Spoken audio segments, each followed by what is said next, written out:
The day Mira Holt walked onto Orbital Station Kepler-9, every single predator species in the hub district suddenly remembered they had somewhere else to be. I am Qrix, a Vathine trade inspector, and I have worked this station for 16 cycles. I have seen things, terrible things. Beautiful things, things that would make your feeding tubes curl up and hide. But nothing, and I mean absolutely nothing, prepared me for the day the humans sent one of their own to our little corner of the galaxy. Let me paint you a picture, because you need to understand the setup here. Kepler-9 is not some backwater refueling depot. This is a major commercial hub, sitting right at the intersection of 5 different jump lanes, 12,000 permanent residents, another 8,000 transients on any given rotation. And the population, well, let's just say it's colorful. You have got your Qrix, big, scaly, 8 feet tall, teeth like vibroblades, tempers like a plasma reactor with a faulty containment field. They run most of the heavy cargo operations because, frankly, nobody wants to argue with them about union regulations. Then there are the Sethatrix, sleek, fast, pack hunters with those creepy compound eyes that track movement from 300 degrees around their skulls. They control station security, which is either ironic or genius depending on your perspective. Mix in a few dozen other species, half of them predators from their respective homeworlds, and you have got yourself one tense ecosystem. Fights break out daily. Someone dies every few weeks. The medical bay does steady business patching up idiots who forgot which species considers direct eye contact a declaration of war. And me, I am Vosh Ian. We are what you might call professionally unimpressive. Soft, small, basically walking snack packs for anything higher up the food chain. We survive through speed, smarts, and an absolute genius for knowing when to make ourselves scarce. My people invented bureaucracy as a defense mechanism. If you can believe it, hard to eat someone when they are holding up the cargo manifest you need to get paid. So there I was, second day of third cycle, processing a shipment of Tyrillian spice pods, when the whole hub went quiet. Not quiet like someone turned down the volume. Quiet like every predator in a 300-meter radius suddenly had their threat assessment systems slam into overdrive. I looked up from my datapad. She was standing at the main entry checkpoint, maybe 60 meters away, and she was not doing anything. Just standing there, hands loose at her sides, looking around with this casual interest like she was shopping for furniture. She was small, maybe 5.5 feet, which is tiny by station standards. The Qrix supervisor near my station could rest his elbow on her head without bending. She wore simple clothes, nothing fancy, dark blue shirt, some kind of brown jacket, pants with pockets everywhere. Her hair was pulled back in a tail, dark brown, and her skin was this warm tan color I had never seen on any species before. Humans. I had heard about them, obviously. You do not work galactic commerce without hearing the rumors. They had just opened up trade negotiations with the Collective Council 6 months prior. Before that, they were Category 5 quarantine: do not approach, do not engage. Let them cook in their little corner of space until they either blew themselves up or achieved stable fusion. Apparently, they achieved stable fusion. Also, apparently they decided to start meeting their neighbors. What I had not heard was any real detail about what they were like. The Council kept that information locked down tight. Need-to-know basis, probably because they were still trying to figure out how to categorize them. Mira Holt did not need a category. She was writing her own.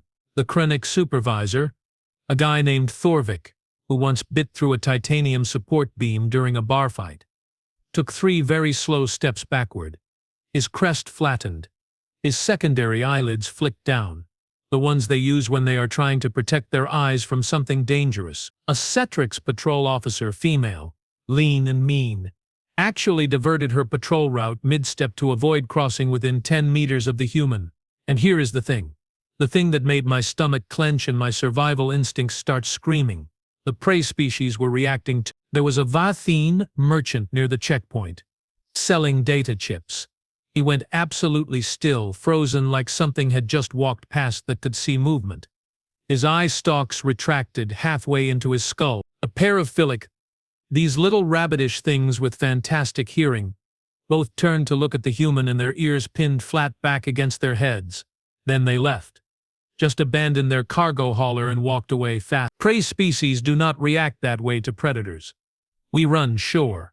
We hide. But we do not get that specific flavor of stillness, that recognition freeze. That is what you do when you see something that hunts the things that hunt you. I forced myself to keep working. Professionalism. That is the Vothin way. Just keep your head down. Finish the manifest, do not make eye contact with anything that might consider you edible. Mira Holt walked into the hub district proper, and the sea parted. I am not being poetic. The crowd, this dense press of bodies and cargo and noise, just opened up. Predators moved aside. Prey species faded back. Even the cargo drones seemed to rout around her. She walked through like she owned the place, except she was not strutting or posturing. She just moved, fluid and confident, her head turning slightly as she took in the station. Her eyes scanned the environment with this relaxed alertness that I recognized from watching Qrix hunters. Aware, tracking, measuring, but there was something else underneath it. Something patient. She stopped at a public directory screen, tapped it a few times, nodded to herself, and continued on her way. Thorvik, the Qrix supervisor, actually exhaled when she passed. His crest came back up halfway and he muttered something in his native language that I am pretty sure translated to "what in the bleeding void was that?" That, I said quietly, not looking up from my datapad. Was a human. No. His voice was flat. I have seen their files. They are supposed to be Category 3 aggression, moderate threat assessment, standard primate development curve. Maybe the files were wrong, I suggested. He made a grinding noise with his jaw plates. The files are never wrong. Then maybe, I said, finally looking up at him. The humans are very, very good at lying on their applications. That got me a look. The kind of look that said I had just suggested something deeply unsettling. Which, to be fair, I had. 3 hours later, during the mid-cycle break, I heard the rumors starting. Apparently Mira Holt had gone to the station administrative offices and presented credentials identifying her as a human diplomatic observer. She was here to evaluate Kepler-9 as a potential hub for expanded human trade operations. She would be staying for 30 rotations. 30 rotations. The predator species were not happy. The Qrix filed a formal complaint with Station Command. Something about inadequate advance notice and improper security briefings. The Qrix patrol captain requested clarification on human threat profiles and rules of engagement. Station Command told them all, in the most polite, bureaucratic language possible, to suck it up and deal with it. The humans were council approved. The humans had proper documentation. The humans were, technically speaking, a protected diplomatic presence. Nobody mentioned that the human in question could apparently empty a crowded hub district just by existing in it. I went to the mid-tier commercial sector for my break, to a little spot where they served decent synthetic proteins and you could sit in peace. The place was packed, every table full, standing room only near the bar. Except for one table, right in the middle of the room, a four-top, completely empty, clean surface chairs tucked in, not even any garbage on it. And sitting at the table directly next to it, back to the empty space, was Mira Holt. She had a bowl of something in front of her, steam rising. She was eating with these two thin sticks, plucking bits of food with casual precision and somehow getting them to her mouth without dropping anything. The table behind her was also empty. The tables to either side had people, but they were all angled slightly away, like nobody wanted to sit with their back fully toward her. I stood in the doorway for maybe 10 seconds, having a very serious internal debate about survival instincts versus curiosity. Curiosity won, but only because I am an idiot. I walked over to her table, not the empty one. Her. "Excuse me," I said, "is this seat taken?" She looked up, and I got my first real look at human eyes. Forward-facing, obviously, like all predators. But the color, her eyes were this deep green like the forests on my homeworld before the industrial era, and there was intelligence there, sharp and fast. She smiled. Teeth showed. They were flat in the front, sharp on the sides. Omnivore dentition. Tools for eating anything and everything. "Please," she said, gesturing to the chair across from her. Her voice was smooth, warm. "Sit down. You are Qrix, right?" "The trade inspector." I sat, mostly because my legs suddenly did not want to hold me up. "How did you know my name?" "I read the station directory," she said simply. You are listed as the primary inspector for commercial cargo operations. I figured I should know who you are." She went back to eating, plucking something green and leafy with her sticks. "These are chopsticks, by the way. If you were wondering, I admitted. It is an old Earth technique. Forces you to slow down, enjoy your food. Very zen." She popped the food in her mouth, chewed, swallowed. "I am Mira Holt." "I know. Of course you do. I imagine everyone on the station knows by now." She did not sound bothered by it. "First human on Kepler-9. Big news. Lots of staring." She met my eyes again. "You are not staring, though. Well, not anymore. You are curious, but you are being polite about it. I appreciate that. Professional courtesy," I managed. "And is that what we are calling it?" Her smile widened slightly. "Come on, Qrix. You can ask. Everyone wants to know, but nobody will come close enough to actually have the conversation." I glanced around. She was right. People were watching, but from a distance. Safe distances. "Why are they afraid of you?" "Afraid is a strong word. No, it is accurate." She considered that, setting down her chopsticks. "Okay, fair point. Yes, they are afraid. Want to know why?" "Yes, because they can tell." She leaned back in her chair, completely relaxed. "Every species has threat assessment instincts. Prey species watch for predators. Predators watch for bigger predators. It is universal, basic survival stuff. In humans," she gestured vaguely at herself, "we trip every single one of those instincts at once." "I do not understand." "Yes, you do. You felt it when I walked in. You are feeling it now. Your people are prey species, right? Vathin? You survive through speed and smarts? Yes. So your instincts are screaming at you that I am dangerous. Not just predator dangerous, apex dangerous. The thing at the top of the food chain. The thing that hunts everything else." She picked up her chopsticks again. "But here is the fun part. The predator species feel it too. That Qrix supervisor, Thorvek. He backed up because his instincts told him I am a bigger predator than he is. The Cetrix patrol routes surround me because their pack-hunting instincts recognize a bigger, badder pack-hunter." "But you are small," I said. "You are not physically imposing." "Size is not the issue," Mira said. "Humans are persistence hunters. Qrix. Do you know what that means?" I shook my head. "It means we are the species that does not stop, ever. We pick a target, and we follow it. For hours. For days if we have to. We are not the fastest. We are not the strongest. But we do not quit. We just keep coming. Keep tracking. Keep hunting until our prey collapses from exhaustion. And then," she made a casual gesture with one chopstick. "Then we eat." The way she said it, so matter of fact, sent a shiver through my core body.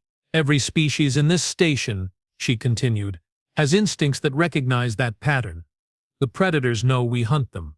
The prey know we hunt the things that hunt them. It is not personal, it is just biology. Millions of years of evolution screaming warnings. So what do you want me to do about it?" I asked. She laughed.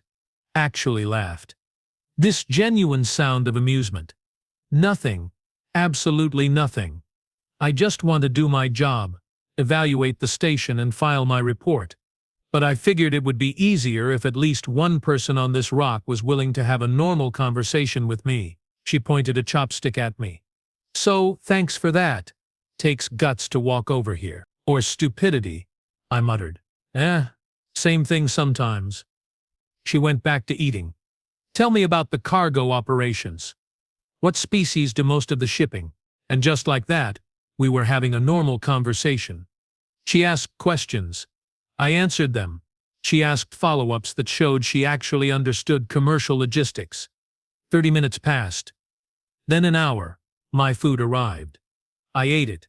We kept talking. People kept staring. But from farther away now. The fact that I was sitting with the human alive and apparently uninjured seemed to confuse them. When I finally got up to leave, Mira stood as well. "Same time tomorrow?" she asked. "I have got more questions about the station's supply chains. You want to meet again? Why not? You are good company. Smart.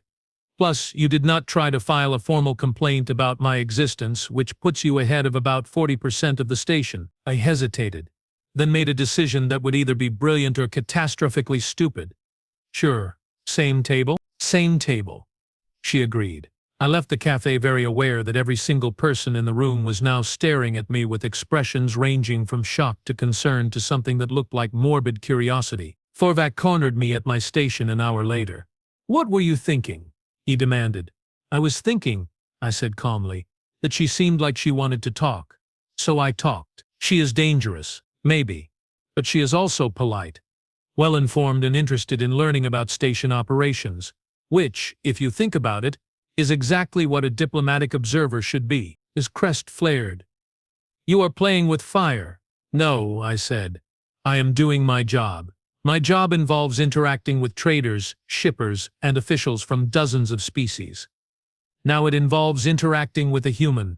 If you have a problem with that, take it up with Station Command." He stared at me for a long moment, then he made that grinding noise again and stalked off. Word spread fast. By the end of the cycle, everyone knew that the human had sat and talked with a Vorthine trade inspector for over an hour. Some people thought I was brave. Some thought I was insane. A few thought I had been compromised somehow, like humans had mind control powers nobody had told them about. I went home, ate a terrible dinner from my cold storage unit, and tried to process what had happened. Here is the thing nobody tells you about being a prey species. You spend your whole life calculating risk. Every interaction, every situation, every moment is a threat assessment. Can this thing hurt me? How fast can I run? Where are the exits? It is exhausting, but sitting with Mira Holt, after that first minute of raw terror, had been the most relaxed I had felt in months, because she had made it clear, without ever saying it directly, that I was not prey. Not to her, she had no interest in hunting me, and that was such a strange feeling that I did not know what to do with it. The next day I went back to the cafe. Same time. Mira was already there. Same table, different bowl of food. "Hey," she said, waving me over. "Got here early. Ordered you something. Hope you like Varfen spice grain." The cook said it was traditional. I sat down. There was indeed a bowl of spice grain waiting for me. Prepared correctly. Still warm. "Thank you," I said, genuinely surprised. "No problem. I figured if we are going to make this a regular thing, we should at least eat well." She grinned. "So, I was thinking, you know this station inside and out, right? Better than most." "Great. I need a guide. Someone who can show me the real Kepler-9, not the sanitized tourist version. And before you say no, I am prepared to pay standard consulting rates, plus hazard bonuses for anywhere especially sketchy." "You want me to take you around the station?" "Exactly. Think of it as cultural exchange. You show me how things really work here.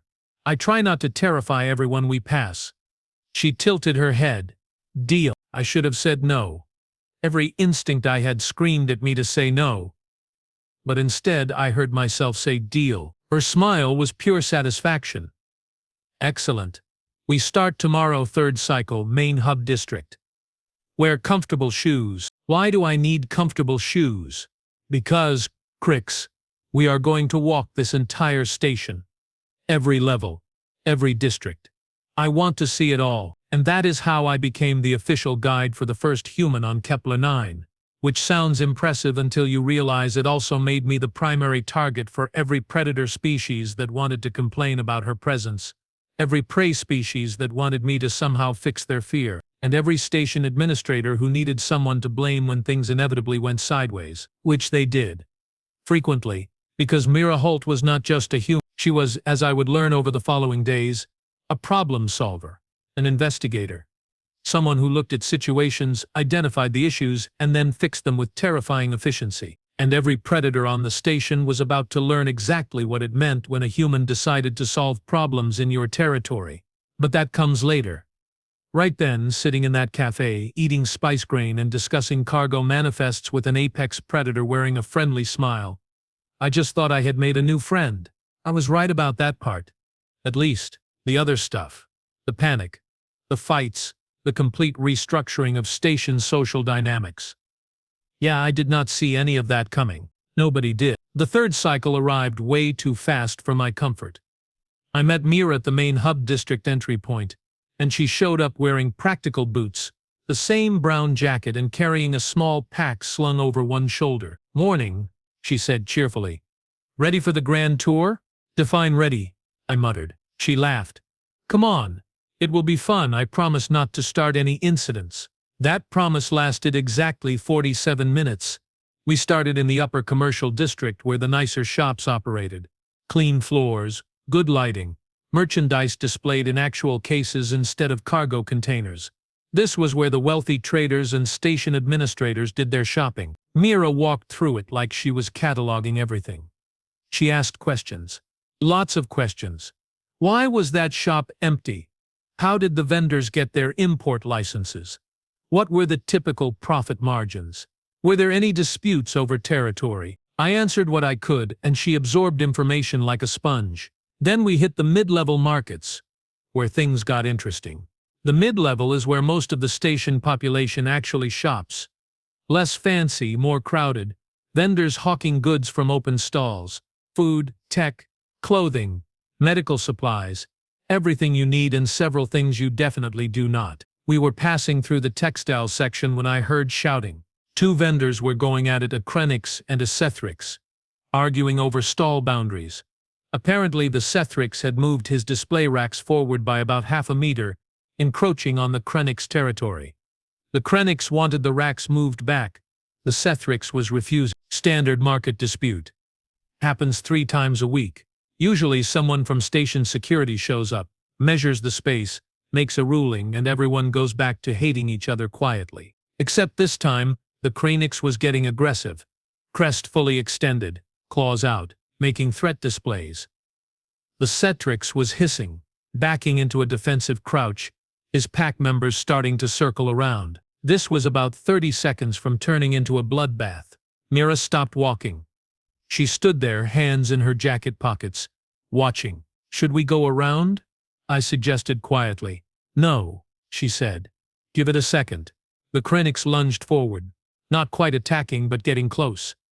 The Qrix vendor bared his teeth, and one of his pack members grabbed something heavy, probably to use as a weapon. Mara walked straight into the middle of it, not quickly, not rushing, just a calm, steady walk directly between the two vendors, and she stopped right in the center of the disputed space. Both vendors froze. The Qrix had one claw raised. The Qrix had his weight on his back legs, ready to spring. And there was Mira standing between them, looking at each in turn. "Gentlemen," she said pleasantly. "Problem here." The Qrix found his voice first. "This does not concern you, human." "Sure it does. I am standing in what appears to be contested territory, which makes it very much my concern." She looked down at the floor, then at the stall boundaries. "So the issue is the display racks moved forward." "How much?" "Half a meter," the Qrix hissed. "Into your space." She looked at the Qrix, his crest flattened slightly. "Yes. Okay. Easy fix." Mira turned to the Qrix. "Move your racks back a quarter meter. Compromise. You keep some of the extra display space. He gets back most of his territory." "That is not acceptable," the Qrix started. Mira looked at him. Just looked. Her expression did not change. Her body did not tense. She just held his gaze with those green eyes, patient and calm. The Qrix stopped talking. His crest dropped further. After a moment he took a step backward. "Quarter meter is fair," the Qrix said quickly. "I can do that." "Great," Mira said. "Glad we could solve this like rational beings. Have a good day." She walked out of the space, gestured for me to follow, and continued down the market corridor like nothing had happened. I caught up to her. "What was that?" "Conflict resolution," she said. "They were not actually going to fight. They were both just posturing, trying to establish dominance. All I did was inject a third party into the dynamic, someone neither of them wanted to challenge, and offer a reasonable solution. Basic psychology. You could have been killed." "Nah. They were not that committed. If they were really going to fight, there would have been less talking and more blood already." She stopped at a fruit vendor, examining some kind of purple ball vegetable. "These good?" The vendor, a small Philic, nodded nervously. Yes. Very fresh. Just arrived this morning. Mira bought 3, paid with station credits and handed one to me. Try it. When in space, eat what the locals eat. I bit into it. Sweet, slightly tangy, good texture. It is good. Excellent. She bit into hers. So where to next? You just resolved a territorial dispute in 30 seconds. And you want to keep shopping? Sure, I am hungry. And we have a whole station to see. She grinned. Besides, word will spread. That little display back there? That will make the rest of the tour easier. Trust me. She was right. By the time we reached the lower markets, people were already talking. The human had walked between 2 predators mid-fight, and neither of them had touched her. The human had offered a solution, and both sides accepted it. More importantly, the human had demonstrated something crucial. She did not care about your species, your size, or your reputation. She would walk into your space, make her assessment, and expect you to listen. It was the most audacious power move I had ever seen, and it worked because nobody wanted to be the first one to actually challenge her. We spent the next few hours touring the industrial sectors, the maintenance tunnels, the hydroponics bays. Mira asked questions everywhere we went. She talked to workers, engineers, cleaning staff, anyone who would engage, and slowly people started relaxing around her. Not completely. You could still see the tension, the careful distance. But it was getting better. The prey species realized she was not hunting them. The predator species realized she was not trying to take their territory. She was just there. Observing, learning, being human. We stopped for a meal in one of the lower district cafeterias. Cheap food served fast. Mira ordered something described as protein mash, which looked absolutely disgusting but apparently tasted fine by her standards. So, she said between bites, I have been reviewing the station incident reports. You have got a problem. We have several problems. I said. Be specific. Lower Deck 7. Cargo Bay 12. Someone is running an unlicensed gambling operation, and it is causing fights about 3 times a week. Station security knows about it, but they are not doing anything. I sighed. That is Vrek's operation. He is a Qrix well-connected, pays off the right people. Everyone knows about it. Nobody touches it. Why not? Because Vrek employs 30 people directly, and about 60 more indirectly. If Station Command shuts him down, you have got 90 unemployed workers looking for trouble. It is easier to just let him run it and deal with the occasional fight. Mora chewed thoughtfully. That is terrible policy. That is station politics. We should go look at it. That is a bad idea. Probably. Let's go anyway. I should have said no. I really should have. But by that point I was committed to the insanity. We finished eating and headed down to Lower Deck 7. Cargo Bay 12 was exactly what you would expect. Dim lighting, smell of machine oil and old sweat, groups of workers standing around while others played games involving dice, cards, and things I did not recognize. Money changed hands. Drinks were consumed. Tensions simmered just below the surface. Vrek himself was holding court near the back. A massive Qrix with scarred plating and a crest that had been broken and healed at least twice. He saw us coming and stood up, all 8 feet of angry muscle. Inspector Qrix, he rumbled. You lost? Just showing our guest around the station, I said, keeping my voice neutral. Mira Holt, human diplomatic observer. Mira, this is Vrek. Rick looked at Mira, and I saw the same reaction everyone else had. Recognition, assessment, uncertainty. Human, he said. Heard about you. Heard you think you can walk anywhere you want on this station? Pretty much, Mira agreed. Nice operation you have here. How long have you been running it? His eyes narrowed. 4 cycles. What is it to you? Just curious. Gambling operations are interesting. High risk, high reward. Lots of variables to manage. She walked past him, looking at the games, the people. You have got good security, clear exit routes, backup power. Someone knows what they are doing. Vrek followed her with his eyes. You thinking about shutting me down? May. No. I have got no authority here. I am just an observer. She stopped at one of the card games, watched for a moment. But I am curious about something. You get fights here, right? People lose money, get angry. Start swinging? Sometimes, Vrek admitted. 3 times a week, according to the reports. That seems high. Most gambling ops can keep it down to once a month if they are managed right. She looked back at him. Which means either your security is not very good, or someone is cheating. The temperature in the room dropped about 10 degrees. Several of Vrek's people stood up, hands moved toward weapons. You calling me a cheat? Vrek growled. No, I am suggesting someone working for you is cheating, and you do not know about it. Mira pointed at the card game she had been watching. That dealer, third from the left. He has been dealing from the bottom of the deck for the last 5 hands. It is subtle, but it is there. I would bet he has been skimming wins and blaming the fights on bad luck. Vrek stared at her. Then he looked at the dealer. The dealer, a smaller Qrix, suddenly looked very nervous. Is this true? Vrek demanded. The dealer stammered something. Vrek moved fast, grabbed him by the throat, lifted him off the ground. A brief, violent conversation followed, mostly in Qrix, and then Vrek threw the dealer against a wall. Get out, Vrek snarled. You are done. The dealer scrambled away. Vrek turned back to Mira. How did you know?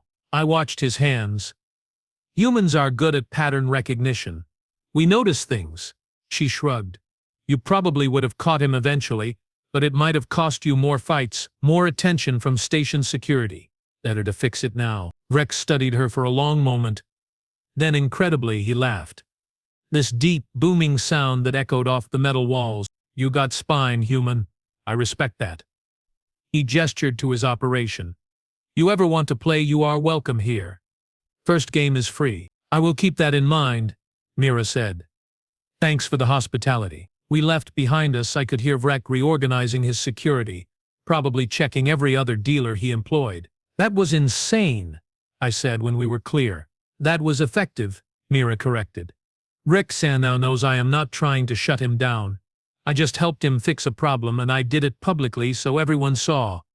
He will remember that. Might even be useful later. You are terrifying. I am practical. There is a difference. She checked the time on her wrist device. We have got about 2 hours before end of cycle. Where else should we see? We covered another 3 districts before calling it a day. By the time we finished, I was exhausted. Mira looked like she could go another 6 hours without breaking a sweat. Same time tomorrow, she asked when we reached the hub district again. You want to do this again? Every day for the next 27 cycles. I have got a lot to see. She smiled. Unless you are tired of me already. I am tired of everything, I admitted. But yeah, same time tomorrow. She nodded satisfied and headed toward the visitor quarters. I went home, collapsed on my rest platform, and wondered what I had gotten myself into. The next 26 cycles were intense. Mira and I covered every single functional area of Kepler-9. She met workers, administrators, traders, security personnel, everyone.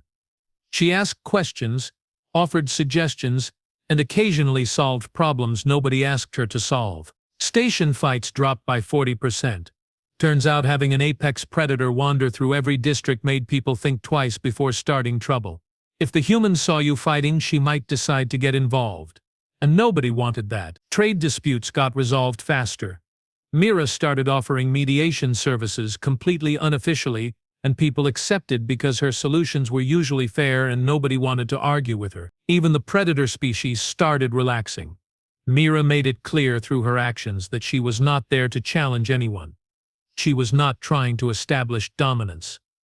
She just wanted to understand how the station worked. It was the most peaceful month Kepler-9 had seen in cycles, and everyone knew it was because of her. On the final day of her stay, Mira asked me to meet her at the same cafe where we had our first real conversation. I arrived to find her already there. 2 bowls of food waiting. Last meal together, she said when I sat down. Thought we should do it right. You are leaving tomorrow? Early morning transport. Heading back to Earth to file my report. She picked up her chopsticks. I wanted to thank you. You made this assignment a lot easier than it could have been. Good guide. Better friend. You were not what I expected, I admitted. Nobody is, if you actually get to know them. She ate a bite of food. I am going to recommend Kepler-9 as a primary human trade hub. Good infrastructure, solid workforce, central location. It will mean more humans coming through. Probably a permanent human presence eventually. The predator species will not be happy. They will adjust. Everyone adjusts eventually. She set down her chopsticks. Can I tell you something? Off the record? Sure. Humans are scared too. All the time. We just do not show it the same way. When I walked onto this station that first day, I was terrified. New place. Unknown species. No backup. Everything could have gone wrong. She smiled slightly. But we have learned that fear is just information. It tells you something is dangerous. It does not tell you to stop, so we move forward anyway. We assess, adapt, overcome. That sounds exhausting. It is. But it is also how we survived everything our planet threw at us, and now we are here, in space, meeting neighbors, trying to figure out how to coexist. She met my eyes. You helped with that, Qrix. You gave me a chance when everyone else was too afraid. That matters. I did not know what to say to that. So I just nodded. We finished our meal in comfortable silence. When we were done, Mira stood up, offered me her hand in that human gesture of farewell. I took it, felt the warm pressure of her grip. Take care of yourself, she said. And if you ever get to Earth, look me up. I will show you around.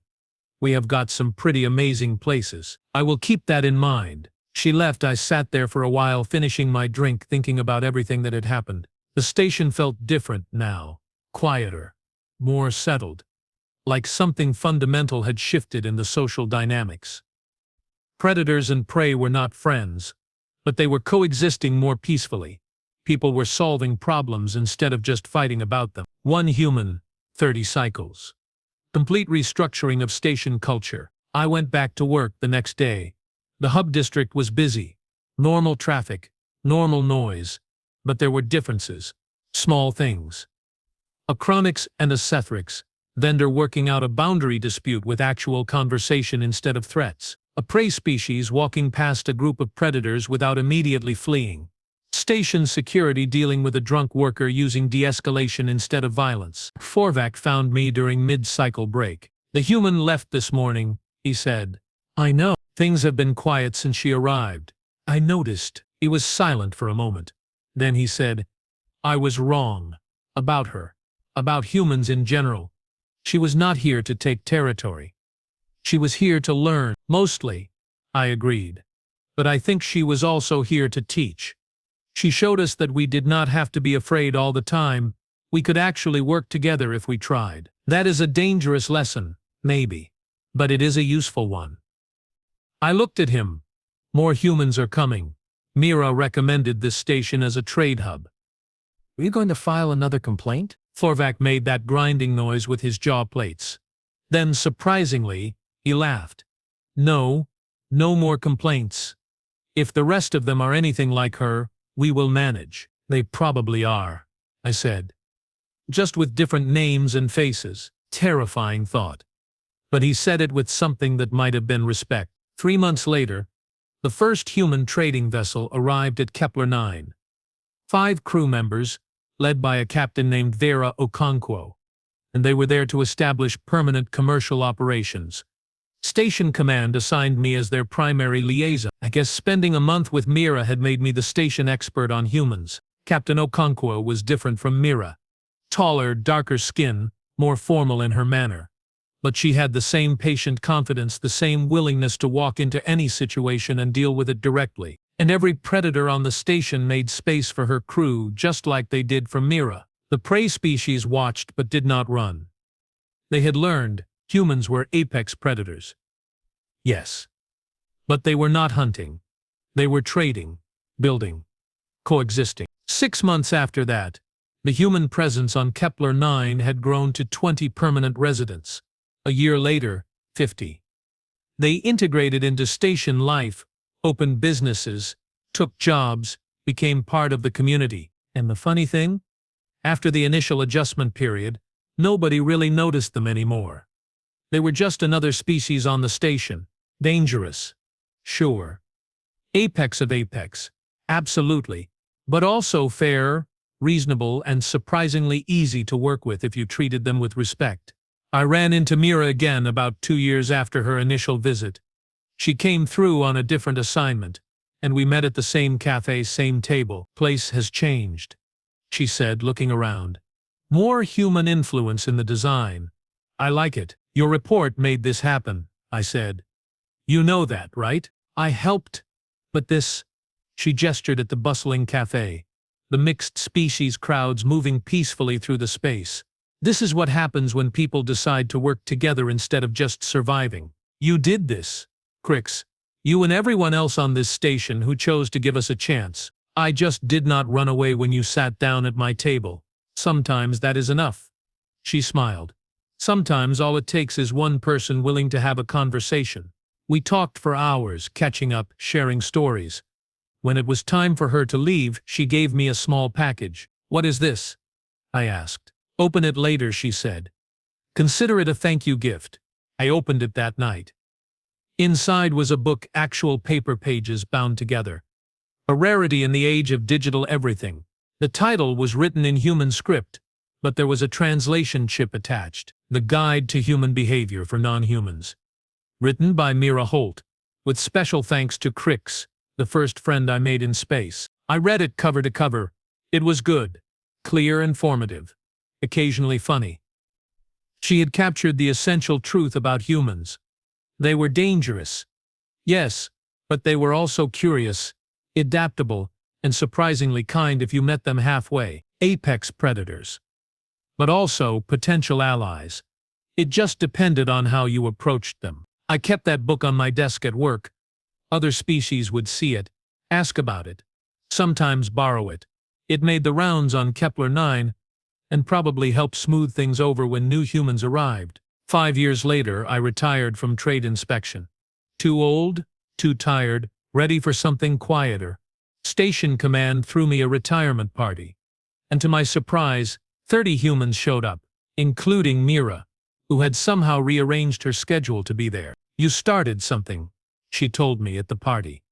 That first conversation, that first tour, you showed everyone that we were not monsters, just people trying to figure things out. I just did not run away, I said again. Yeah, but that was enough. I spent my retirement on a nice colony world, warm climate, good food, quiet life, but I kept in touch with friends on Kepler-9.